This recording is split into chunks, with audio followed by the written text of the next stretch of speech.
Hello and welcome to the first ever Love Audio Cafe podcast. My name is Paul Webber. Great to be here this afternoon, and my guest, my very special guest, is Corey Tallboy Sanders. Love Audio. Hey, welcome along to the cafe.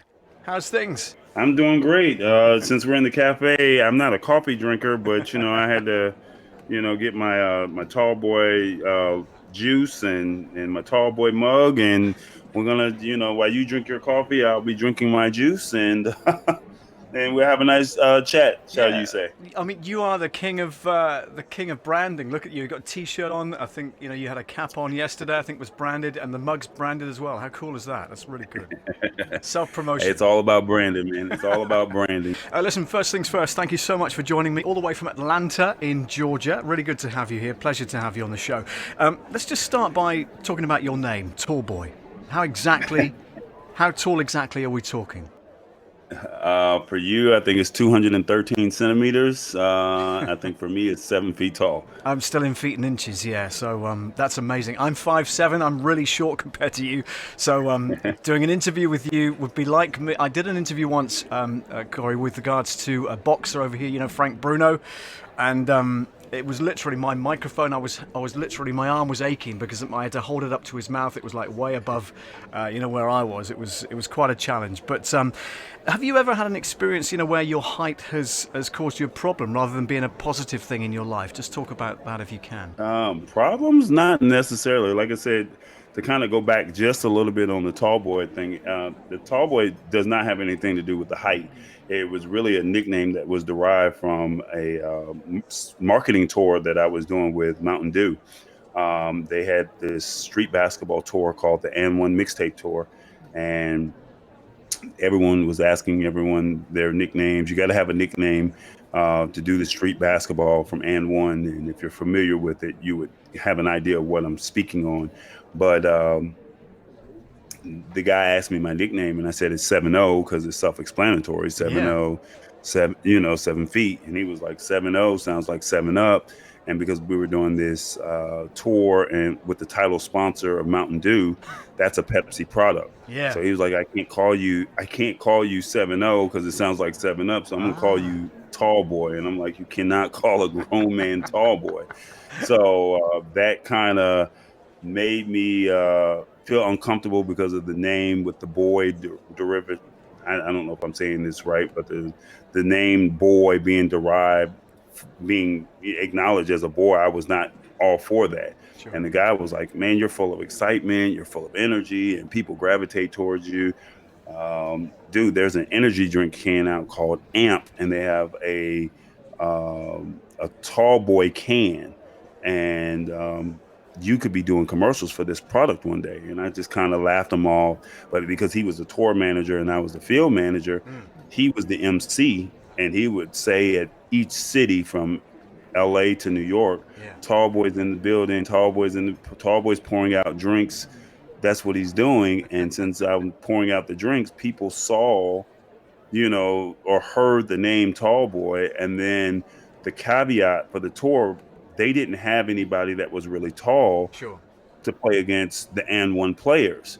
And because I was tall and I actually did play professional sports at the time, but this was just a summer job, they asked me, could I or would I be willing to play in some of the games? And when I was able to hold my own, the name is not given to you, it's actually earned. And unfortunately, well, not unfortunately, but the guys tried to dunk on me. And if you get dunked on, you have to leave the gym.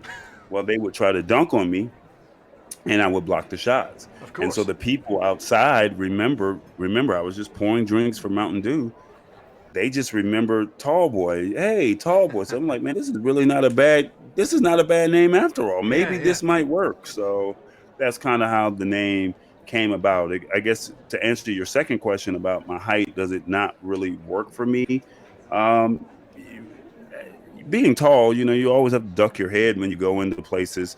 And I think the funniest and earliest moments of it not working for me is my junior and senior year of high school. Yeah. I was doing a Future Teachers of America program, and you're at the elementary school and the doors are not the normal height. They're, geared for little people.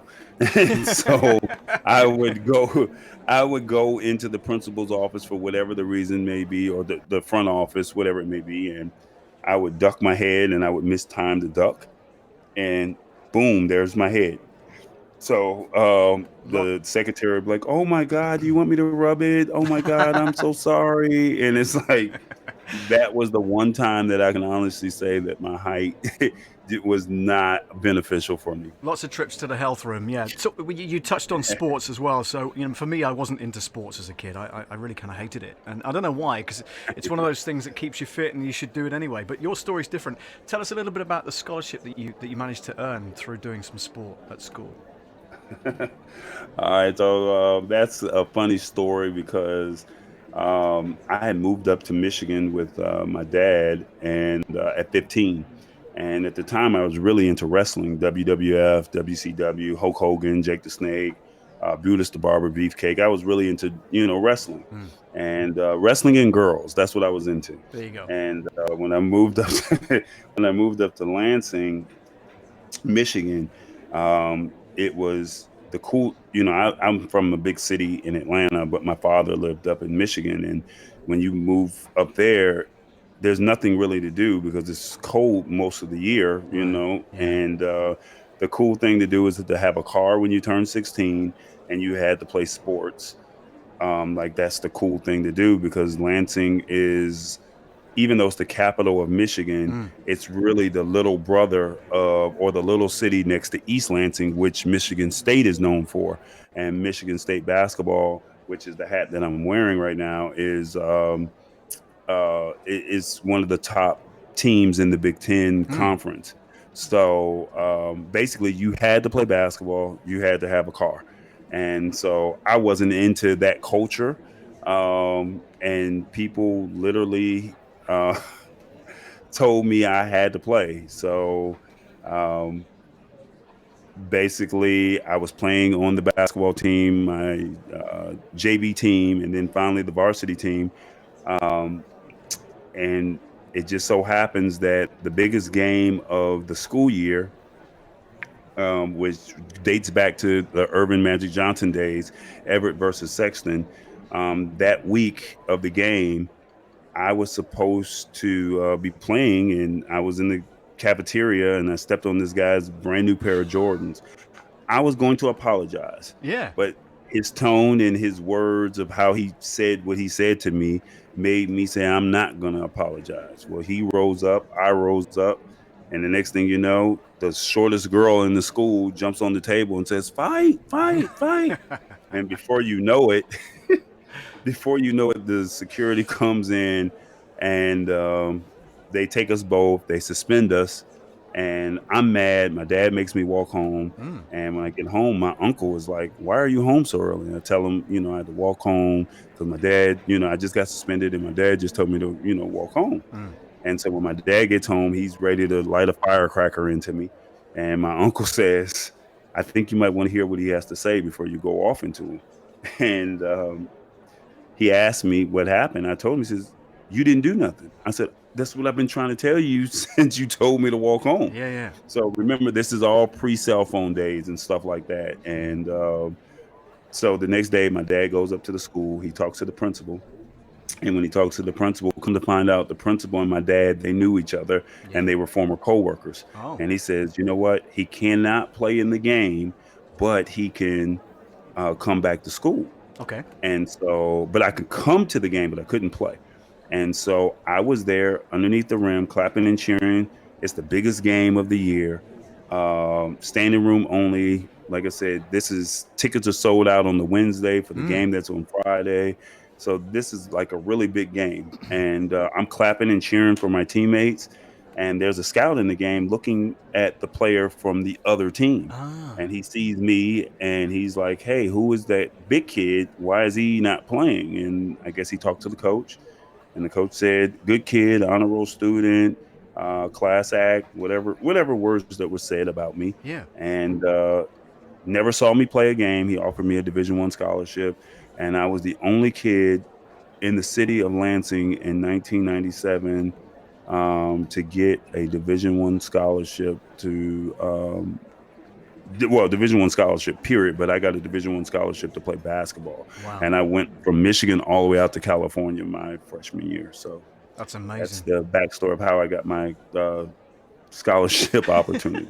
That's such a good story because you weren't even playing in the game, but the guy spotted you and thought, there's some talent I could really use on my, Right. on our side, sort of thing. Well, So, yeah. he spotted you a mile off. Had he seen you play before at all, that coach, or not, or that scout rather? Oh, he had never seen me play. He No. was just there to go look at one of the other guys on the other team. Yeah. But he did see me my senior year, and so that was my junior year. But he did come back, and because he was recruiting me, and then I had went out on a visit, and I had made an early commitment to go out to the school, so they knew that they pretty much had me, and I wanted to get as far away from Michigan without crossing a body of water. Sure. And the only place I could think of at the time that was as far away from Michigan without crossing a body of water was California. And I'm Yeah. thinking palm trees, Disneyland, Yeah. the LA Lakers, and the LA Clippers. Why Right. not? Yeah. Like, Yeah. this is sunny California. Why not? So I think we should get into the world of TV, video, and music. What was the motivator for you? When did you first kind of think, actually, yeah, I really like this industry. I like the people involved in it. How did you get involved in TV, video, and music generally? So the funny story about that is I was playing basketball over in professional sports in Uruguay. So I had played professionally in the minor leagues here in the United States, in the D League, the ABA, the WBA, the USBL. I was bouncing around just trying to get into the NBA. And my ultimate goal, honestly, was to be able to play ball overseas. And I got that opportunity, I think, at 25, I want to say, maybe 26. And I got an opportunity to play in Turkey and then Estonia. And then I got a chance to play 2 years in Uruguay. Wow. And so the Mountain Dew tour Ah. that I was doing, the whole Tallboy name was derived from that Mountain Dew tour. And when I went back overseas that second year, I had asked my the South American agent, could he help me get endorsement deals? That was my dream, still is. Dude, you're getting Adele, the Allstate guy, the Shaq commercials, the Progressive Lady. I don't know if you guys are familiar with these names that I'm saying, but I wanted to do product endorsements. I wanted to, be the guy on the commercial, being the official pitchman, be the Billy Mays of this generation. Okay. So that was what my ultimate dream was. And my agent kind of laughed me out of the out of the room and said, "You're not in the NBA. It would never happen." So I said, "Okay, well, when this basketball season's over with, my body was." I was starting to get tired of doing those 2 and 3 a days, and I was like, I'm pretty much done with this. And I knew that doing this is something, as far as being a pitchman, was what I wanted to do. I had no clue in how to do it, had no clue on how to go about doing it. But when the season was over with, I came back and I told my mom I was retiring. And she said, "You can retire, but do you have a pension? Do you have anything saved up?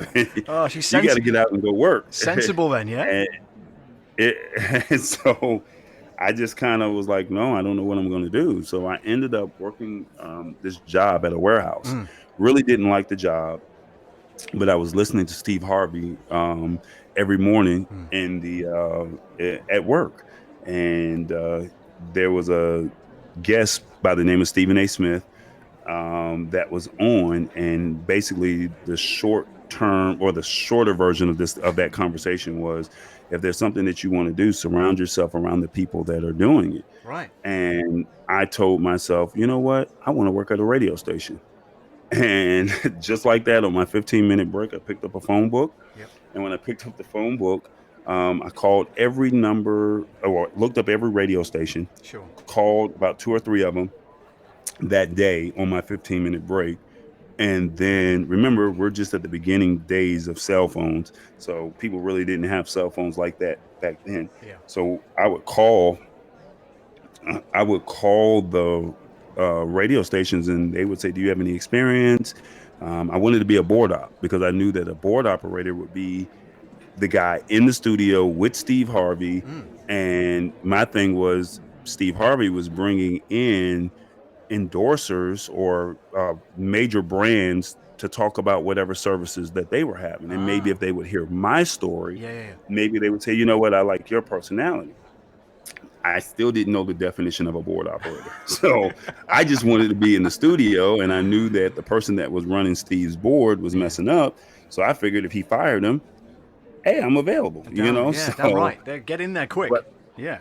so I'm calling every radio station, and as I'm calling each radio station, um, they just says, you have no degree, you have no experience, no.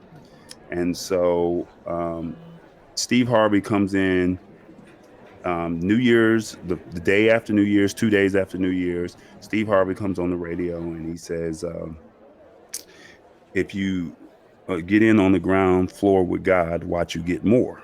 Okay. And I'm like, well, what does that mean? You know, like this is just one of his, motivational speaks or talks that he was having. And I said, you know what? I work at a church. I work in the communications department, in the media department.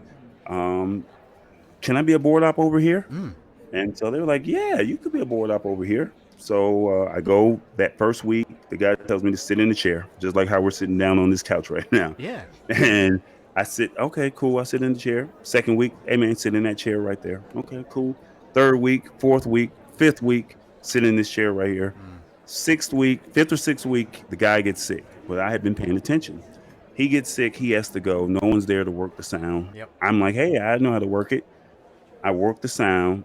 Some random guy, I still talk to him to this day, but I did not know him at the time. Sure. He comes upstairs and said, man, the sound was good today. I said, man, I've been trying to get my foot in the door at the radio station and nobody won't give me an opportunity. He says, well, call this guy up. His name is Derek Harper. And I called the guy, hey, my name is Tallboy, looking for an opportunity. He doesn't call back. Hey, my name is Corey Sanders, hey, this is Corey Tallboy Sanders, and I would never get a phone call from this guy. So finally, one day, I'm just driving down the street from, headed back to my house. And I hear on the radio, Grown Folks Radio 102.5, it's your man, Derek Harper. I'm at Parr's Cars. And I look to my left, and there's a Parr's Cars right there. Perfect. So I parked across the street at the laundromat, walked across to the car dealership, and asked, are you the guy there? Are you Derek Harper? He confirms it's him. And when he confirms that it's him, I say, hey, I'm the guy that keeps calling you every single day. And he's like, you know what? I like your persistency and consistency. Call me Monday morning. There you go. So that weekend, I went out to party, went to the club, had a great time. Monday morning, I'm like all excited, ready, thinking I'm going to get this opportunity. He doesn't take my call. I'm frustrated. I'm like, what do you do? So I had an opportunity because I think NBA All-Star Weekend was approaching. And a friend of mine allowed me to go out to Vegas. And she said, you can sleep on my floor, my hotel room floor, and just get out and network with all the athletes that you know. You used to play professional sports. They know who you are. Get out here and network. If you really believe in this Tallboy brand, come out to Vegas and network. So I was like, okay, well, I don't know what I'm doing, but I'll figure it out. Well, All-Star Weekend is really more of a party atmosphere, but I was really out there just saying, who can I network with? And I knew certain athletes. I got into all these rooms. I only had $100 to my name. And if anyone has ever been to Las Vegas, you cannot do anything in Las Vegas with $100 a day. Nope. Let alone a whole weekend. That'll probably get you a meal, probably, if you're lucky, right? Correct. Yeah. So, make a long story short, I go to Vegas. I get into all the parties. I'm taking pictures with Shaq. I'm taking pictures with Kevin Garnett. I'm walking red carpets with Kareem Abdul-Jabbar. And I come back with $30 in my pocket. And I said, if I can do this, go to Vegas, NBA All-Star Weekend, where every party was starting out at $100. Yeah. And I can come back with $30. You can't tell me that I can't get my foot in the door at the radio station. So I called the PD up and I asked him, what is it that you want? You want me to babysit your kids? You want me to dry clean your clothes? You want me to file some CDs, do some paperwork? You want me to take your wife out? What do you want? Because I really want this opportunity. Yeah. And the guy, he says, you know what? Come up tomorrow. And that's how I got my foot in the door of broadcasting, getting into television. Oh, well, not television, but more broadcasting. Sure. And that was the start. And after 2 weeks, what's the first thing that you look for? Well, you look for a decent job for a start. If he's going to get you in as an internship, you want a paid job, don't you? You want to speak to Right. the stars. So after 2 weeks, I'm like, hey, where's my check? He says, I didn't give you a job. I gave you an internship. So I'm sitting there like, what? Dude, I just did all this work for nothing. Nothing. Yeah. And so I ended up having to make a tough decision at the time. And I chose to stay. And the funny thing about it is, my first week there, Steve Harvey had just moved his well, he had just relocated to Atlanta, so they were using the Atlanta studios while they were building out their other studio. Okay. And so Steve Harvey was there, of all people. So remember, that was the dream. And so his manager, I'll say his name, Rashawn McDonald. He and I are good friends to this day. He says, Slim, go get something. I said, hey, man, my name's not Slim. My name is Tallboy. And he says, I don't give a F what your name is. He said, you're walking around here with this energy drink can. You're telling everybody you're going to be doing these endorsements for Mountain Dew. He was like, do you have a Q score? Do you have this? Do you have that? He says, you're walking around like you're a big hotshot and you ain't doing nothing. He says, matter of fact, go get the PD. Now, this is my first week on the job. Wow. Or for the internship. So I Yeah. go get the PD, and the PD says, get rid of this guy. He doesn't know what he's doing. Now, he doesn't know my backstory. He doesn't know what I went through just to get my foot in the door. I called every day for 3 months to finally get an opportunity. And then now you're kicking me out my first week. So Just so unfair. I said, you know what? He says, don't come back unless you know what you want to do. And that night I went home and said, I want to interview celebrities, and I don't know how I'm going to do this. I had this old camera. I have it sitting over here in the corner. I had this old camera, and I said, you know what? I'm going to interview celebrities, and I don't know how I'm going to do it, but I'm going to do it. All right. And that next weekend, they had this big conference here in Atlanta called the Southern Christian Leadership Conference, the SCLC. So it dates back with Martin Luther King Jr. and, the NAACP. They had this big conference here in Atlanta. And I had ended up interviewing a lot of key people. And one of the biggest interviews that I had got was an interview with Bill Clinton. Bill Clinton just happened to be one of the ones that was there at the SCLC conference. And when I had interviewed him, the PD had sent myself and one of the news people that she was, I don't know the terminology I want to use for it, but she was basically contracted out, independent contractor to cover the SCLC conference, and told us to basically kind of go out there and work with each other. And when we got down there, she said, you're my intern. And I kind of took offense to that. And she was trying to tell me what to do. And I'm like, there's a better way. And she didn't want to listen to me. So I said, well, you know what? No disrespect. You do you. I'm going to go do me. So now, you have this legendary independent contract journalist that you're defying her, and you better deliver. So she went in the back with the media. I stayed with the people. And when he came out, what people did not know is I only had like $20 to my name that weekend. And I spent $10 on tapes, $8 on a weekend bus pass to get to and from. And I only had $2 for the rest of the weekend. So make a long story short, I was building relationships with people that were over the conference because I didn't really have any other place to go. So since I was at these different events, and hopefully whoever's listening to this, you'll get the lesson in what I'm explaining. I was just surrounding myself around the other leaders and saying, how can I make myself a resource to you before the next seminar, the next event had popped up over the weekend? So when that Monday came and Clinton had arrived, I had pretty much met or knew a lot of the leaders that were over that event. So they were all standing behind Clinton when he came out to do his speech. And I had asked because I was an intern, I couldn't just go into the marketing promotions closet and just grab whatever I wanted. I had to ask for permission. So I had asked for a t-shirt and nobody would give it to me. Right. And finally one guy, he gives me the t-shirt, And I says, I'm going to interview Bill Clinton. And he says, no, you're not. And everybody in the room kind of laughed me out of the room. And I said, I'm going to interview Clinton. And they said, if you interview Clinton, I'll call you whatever you want to be called, because they were clowning me about my name being Tallboy. Yeah. You're a grown A man, ASS man, and you're saying your name, you're Tallboy. He said, but if you come back with this interview with Clinton, we'll call you whatever you want. So when we get out there, remember, she was doing her and I was doing me. Yeah. And what I noticed was I was with all the people. So since I was with the people, at the end of every political talk, what do the politicians do? They do their speech, they wave, and then after they wave, they start shaking hands. Well, I was already close to the front. People were pushing just to be able to touch the former president, the president of the United States. They pushed me as close to the barricade as I couldn't go past the barricade. Well, I see him, and as I see him, I see a kid on his father's shoulders, and he has his microphone with his mic flag. And I'm like, man, I got my camera and I got this mic flag. I didn't know what I was doing. It was my first time out ever doing anything like this. Now, remember, the previous week, I said this is what I wanted to do. Now, here I am in the limelight or in the spotlight, and it's like, what are you going to do? You're going to shine? You're going to fold? What do you do? And the next thing you know, I just remember, I just plugged the microphone in. He got up to me and I asked him the question.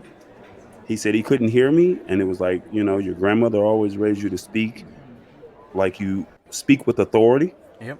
And say what you mean and mean what you say. And I turned around and asked my question. And then after I asked the question, I said, hey, would you take the T-shirt? He takes the T-shirt, he opens it up, puts it across his chest. And he says, grown folks? I'm a grown folk. So now he just publicly endorsed the local radio station in Atlanta. So I'm like, hey, I got this interview. I turn around and I look back, and no disrespect to the lady I'm working with, but she was fighting just to get to him, and I've already got the interview. Excellent. So I'm like, yes, I got it. So I go back up to the radio station, and I'm like, I said, what's my name? And they're like, what are you talking about? I said, no, what's my name? And they're like, you didn't. And I said, I did. And the next morning, I come off the elevator. They want to see the tape, and they see that it had clean audio, good visual, and they were just high-fiving each other. I just knew I had a job, Paul. I really did. Brilliant, yeah. And I told them, I said, well, do I get a job off of this? And they were like, no. No, still no. Still no. And I was like, well, can I get... So I'm like, so can I get my $20 back? And they were like, you got the receipt? I said, I lost my receipt. And they said, oh, well, we can't give you your money back. So I'm like, hey, give me my tapes back. Yeah. And they were like, no, these tapes are property of, the company. And at that time, I had to make a decision. Do you get mad, tear up the place, get your tapes, and, they tell you never to come back up? Or do you just... eat salt or eat dirt and, just keep it moving. Yeah. And humble pie, we call it over here. So, you have to do that sometimes. And to get ahead, it was probably the best decision you ever made at that point. Right. Yeah. Because I did that, I ended up doing an internship with the company for 2.5 years before they actually hired me. And, but getting that access to be able to come in, you were able to meet a lot of different people. Yeah. And when you were able to meet a lot of different people, at that time, streaming was not big. No one cared about what YouTube was. And YouTube came around in 2009. I was just now starting out in 2008. So no one really understood what was happening with the way, the future. They didn't understand the future was being birthed at that moment, and I was ahead of that curve. And I was like, hey, there's this new platform, I'm posting my videos. And after that interview with Clinton, I think the next day I ended up getting an interview with one of the street rappers here in Atlanta, Young Dro. So my thing was, I'm showing my diversity. I can not only interview a political president, the president of the United States, but I can get down here and I can interview a rapper, a street rapper. So that means I'm showing my diversity. And my thing is, well, the radio station has a gospel station, they have a jazz station, They have a hip hop station, and they have a hip hop station. Why can I not do all of this? You have the personality, you understand the lingo in all diverse categories because my grandmother loved jazz. You know, I did go to church. My mom loved R&B and the blues, and then I loved rap. So why can I not do this? Yeah. So I just said, let me start surrounding myself. And then, at the time, remember, this is radio, this is not TV. People were not thinking of having a camera in their face back in 2009 to 2013. So here I am just interviewing you, and I'm backstage of a concert, or you're leaving the radio station doing an interview. And one of the things that I thought of at the time was, if you're doing an interview with me right now, cool. But when you leave that radio station, if you weren't listening to the radio station, you missed it. Yeah. But if I do this interview with you and it's video, I can post it to YouTube.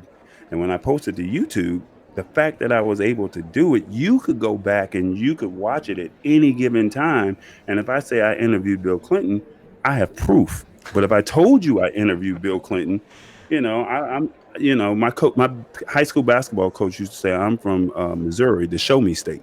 So I was like, hey, here's my proof. Yeah. I've interviewed A, B, C, D, E, F, G artists.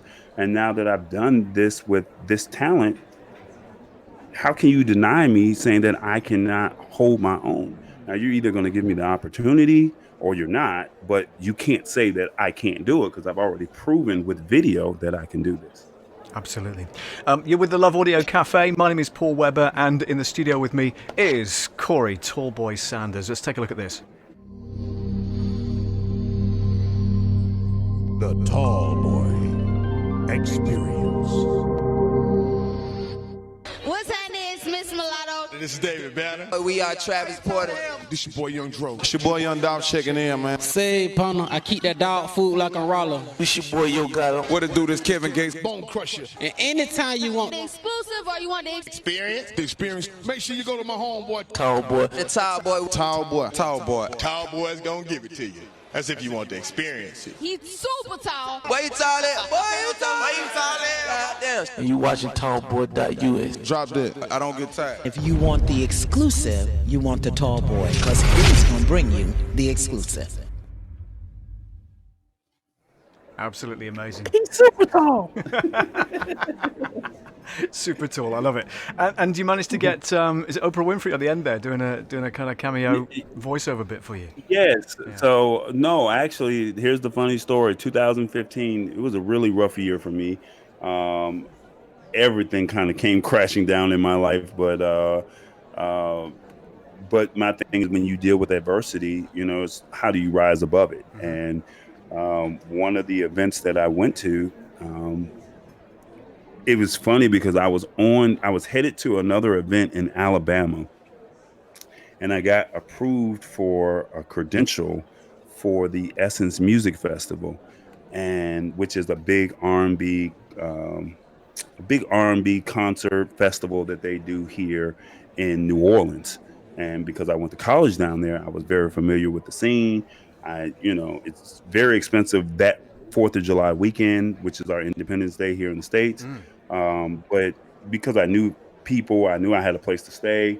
And my big thing was I just got approved to go cover these credentials. Cover this new show called Queen Sugar. Okay. So there was a new show coming out called Queen Sugar, and Oprah was the executive producer behind it. So I showed up late because I was doing another interview with an R&B artist by the name of Case, which is a good friend of mine.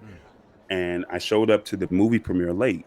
So I got interviews with Janelle Monáe, most of the cast, and then I got an interview with Common.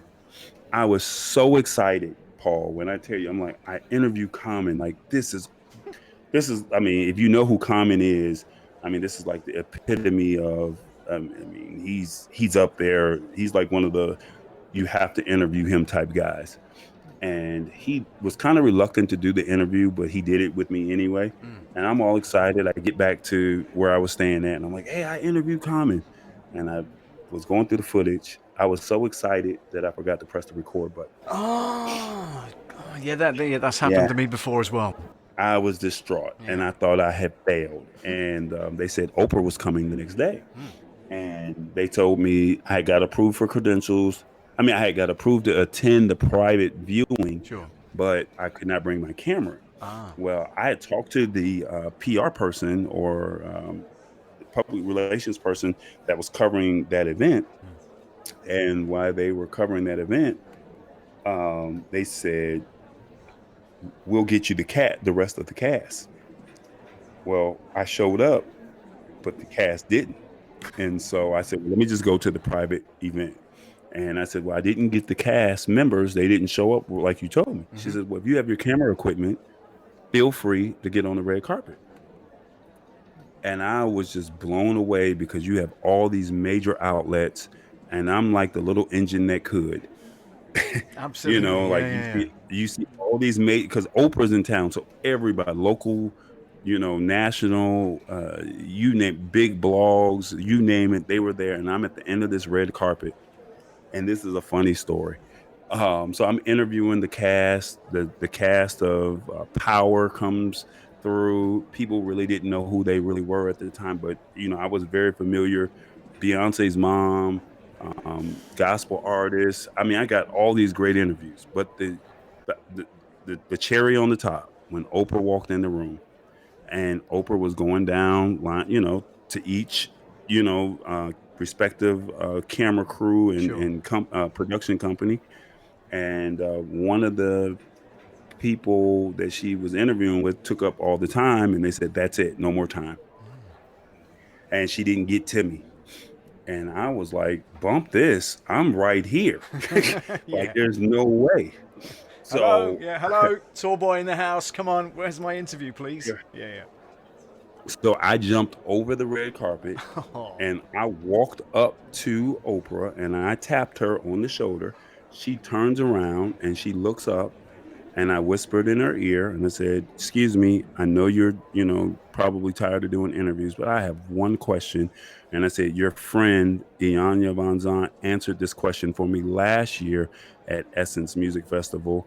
And I said, "I do a program, community initiative in Atlanta where we talk to the youth about the importance of finding a legal hustle and networking. Can I please just get your personal definition of that, of that? That's all I'm asking." And so she says, "Give me one moment." And when she says, "Give me one moment," everyone is looking at me like, "Who are you? Why are you on the other side of this red carpet?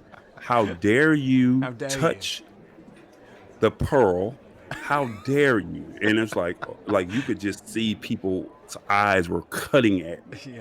So after about 30 seconds, I'm like, there's no way she's going to give me this interview. So I started walking away. She comes up to me and taps me because I'm walking back on my, to go back on the other side of the red carpet. Sure. She comes up to me, taps me. I turn around and I'm looking down. And I'm like, oh my God, this is really her. Yeah. So she's like, "Did you say network or net worth?" And so I'm explaining to her, and I'm doing this with my hands. Well, my left hand hit her right breast. And I said, oh my God. Not only have I jumped over the red carpet, I've now touched Oprah's right breast. Like, so I'm just playing it off like, and she says, "Come on, let's do it." She said, "Let's do it." And I made sure that record button was recording. Yeah, absolutely. I knew that I had messed up the night before, but that was, when I tell you, that was when I posted. I had a friend of mine that had came with me, and she says, "I've always believed in you, but this right here, this is taking you to another level." And when I tell you, I felt so accomplished. New Orleans is not the type of city that you fall asleep you need to be safe. Yeah. That night, we were so excited that we ended up falling asleep in the parking lot with the car running, windows rolled down, car door open. We were just, when I talk about you should have got robbed that night, God's angels was literally protecting the young lady and I and that car, because when I tell you, we were just so ecstatic that you just interviewed Oprah. Oh my God. And then it was like, yeah, that's cool. Yeah, but and she's like, "Oh my God, you!" And I'm like, Yeah. "Yeah, that was cool," but and so to But me, okay. I wasn't excited. Let's back up a bit. She was going, oh wow, and you were going really really cool. Was it like you were kind of this duck on the surface of the water, really calm, but underneath your legs were also doing the same thing as her? Were you really excited about that? You must have been, surely. No, I think it was really more of the fact of I think for me because I create content, so she was just another person, no different from us having this conversation that we're having right now. Sure. I don't get excited over doing interviews. My thing is I'm just trying to get the message that needs to be delivered or displayed. So my thing was I do this community initiative in Atlanta. And when we do this initiative, going to different schools, talking about, when we do career days, my thing is I'm trying to show you, because when I walk into the room and I tell you my name is Tallboy, they laugh me out the room.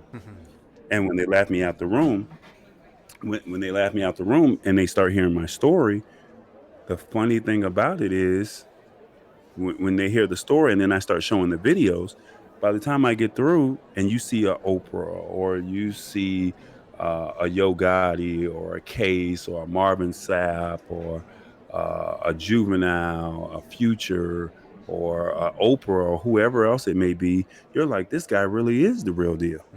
And so to me, I was just there to get the message so I could show the validity, show who I was, to show that brand authority of who I was. So to me, it was no different from Paul doing this interview right now. You're just showing your brand authority of, how to conduct an interview. You got this cool guy that knows how to create content, and this is just what it is. So, and for you, you're not shaking. It's like, hey, this is a really dope guy.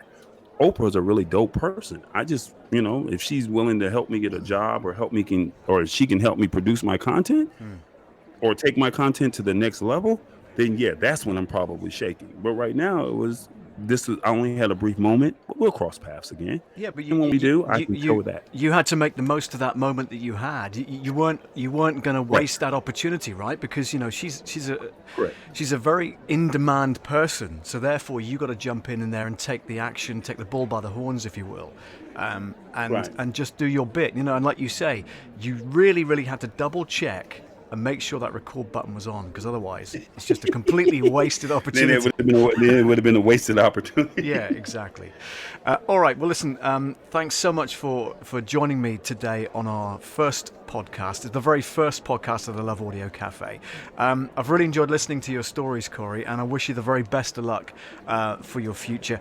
Just tell us a little bit about how people can find you, what they can discover about you, and where they can kind of find you, your website address, that kind of thing. I tell everybody, just go to my YouTube channel, youtube.com/I am Tallboy, all one word.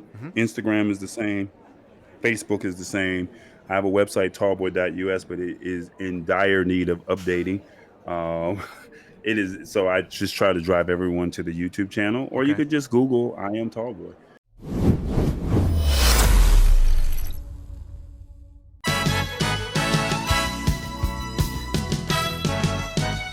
Love Audio.